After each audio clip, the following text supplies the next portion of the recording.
قرآن کریم کی ایک آیت مبارکہ کا ایک حصہ تلاوت کیا۔ اللہ رب العزت ان لوگوں کا تذکرہ فرما رہے ہیں جنہیں قرآن کریم سعادت مند، نیک بخت اور کامیاب لوگ کہتا ہے۔ دنیا کے اندر جب انسان آتے ہیں، انسان دو حالتوں میں ہوتا ہے، یا تو وہ اہل ایمان ہوتا ہے یا ایمان سے خارج ہوتا ہے۔ اب جو بندہ اہل ایمان میں سے ہے، اسے شریعت مطہرہ نیک بخت بھی کہتی ہے، سعادت مند بھی کہتی ہے، کامیاب بھی کہتی ہے۔ اور جو بندہ اہل ایمان میں سے نہیں ہوتا، جتنی بھی نیکیاں اچھائیاں کر لیتا ہے، شریعت مطہرہ اس بندی کو بدبخت اور جہنمی دنیا میں قرار دے دیتی ہے۔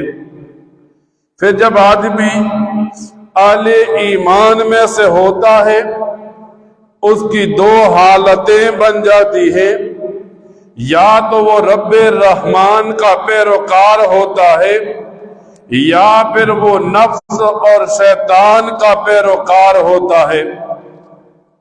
جب آدمی دنیا کے اندر اپنے رب الرحمن کا پیروکار بنتا ہے، شریعت مطہرہ اس آدمی کو نیک بخت قرار دیتی ہے، اور اگر نفس کے پیچھے چلتا ہے، شیطان کے پیچھے چلتا ہے، تو اس آدمی کو بدبخت اور جہنمی قرار دیا جاتا ہے۔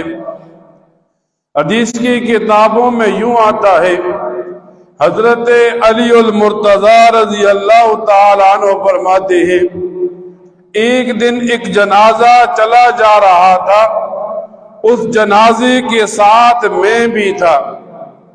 جب یہ جنازہ قبرستان کے قریب سے گزرا تو میں نے نبی کریم صلی اللہ علیہ وسلم کو قبرستان میں بیٹھا ہوا دیکھا۔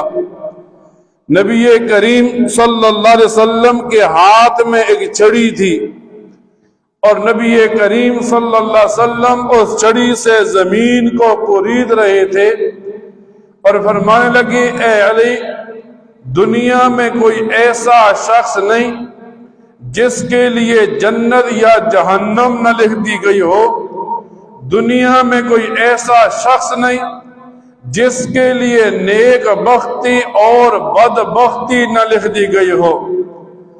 علماء نے کتابوں میں مثالیں لکھی،